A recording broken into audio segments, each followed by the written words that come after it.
നമസ്കാരം. ജിഷ്ണു പ്രണോയ് എന്ന 18-കാരൻ്റെ അമ്മയുടെ നെഞ്ചിൻ്റെ പിടച്ചിൽ കേരളത്തിന് താങ്ങാനാകുമോ? ആ അമ്മ ഒറ്റ കിടപ്പ് കിടന്നിട്ട് ഇന്ന് 38-ാം നാൾ. ഇന്ന് അവർ അറിഞ്ഞതോ?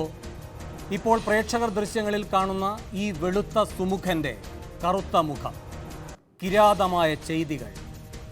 പി കൃഷ്ണദാസ്, ജിഷ്ണുവിനെ അപമൃത്യുവിലേക്ക് തള്ളിവിട്ട ഇടിമുറി സംഘത്തിൻ്റെ തലവൻ, ഇന്നിപ്പോൾ വടക്കാഞ്ചേരി കോടതിയിൽ പോലീസ് കൊടുത്ത ആത്മഹത്യാ പ്രേരണാ കുറ്റത്തിലെ 1-ാം പ്രതി.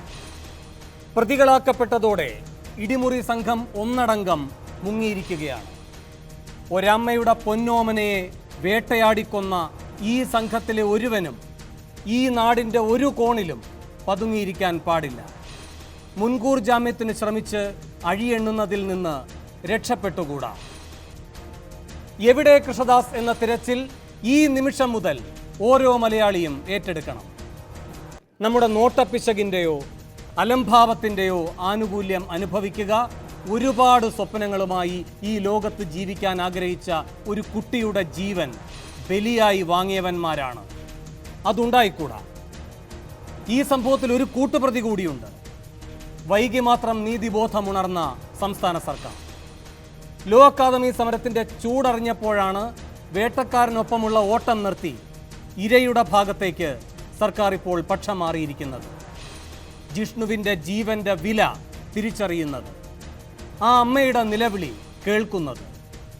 സമരപ്രഖ്യാപനം വരെ നടത്തിയാലേ സ്വന്തം മകനെ നഷ്ടപ്പെട്ട ഒരമ്മയ്ക്ക് ഈ നാട്ടിൽ നീതി കിട്ടൂ എന്ന സ്ഥിതിയാണോ?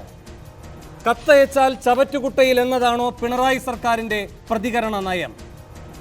ജിഷ്ണുവിൻ്റെ വീട്ടിലേക്ക് തിരിഞ്ഞു നോക്കാഞ്ഞ നെഹ്റു കോളേജ് പ്രമാണിമാരുടെ ഹുങ്ക് നമുക്ക് മനസ്സിലാക്കാം. ഗൾഫ് സന്ദർശനവുമൊക്കെയായി ഉലകം ചുറ്റുന്നതിനിടെ മുഖ്യമന്ത്രി, അങ്ങേക്കും ഇത്തിരി നേരമുണ്ടായില്ലേ ഈ അമ്മയുടെ അടുത്തെത്തി അവരുടെ കരം പിടിച്ച് ഒന്നാശ്വസിപ്പിക്കാൻ? അതോ അങ്ങയുടെ മന്ത്രിസഭയുടെ കൈകൾ കൃഷ്ണദാസിൻ്റെ കൈപിടിച്ച് കുലുക്കുക മാത്രമാണോ ചെയ്യുക?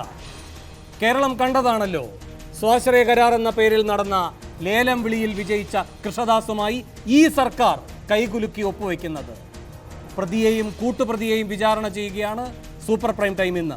6 ചോദ്യങ്ങളാണ് സൂപ്പർ പ്രൈം ടൈം ചോദിക്കുന്നത്. 1.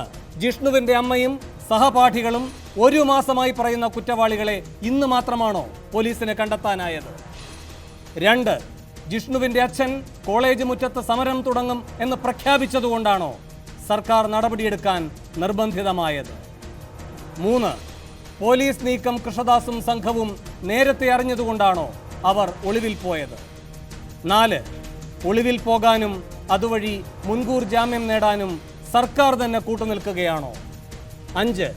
സർക്കാരിന് ആർജവമുണ്ടെങ്കിൽ കൃഷ്ണദാസിനെ ആരോഗ്യ സർവകലാശാല സെനറ്റിൽ അംഗമായി തുടരാൻ അനുവദിക്കാമോ? 6. ജിഷ്ണുവിൻ്റെ പോസ്റ്റ്മോർട്ടം റിപ്പോർട്ടിനെ പറ്റി ഉയർന്ന സംശയങ്ങൾ സർക്കാർ അടിയന്തരമായി ദൂരീകരിക്കുമോ? ഈ ചോദ്യങ്ങൾക്കുള്ള ഉത്തരം തേടുകയാണ് സൂപ്പർ പ്രൈം ടൈം ഇന്ന്.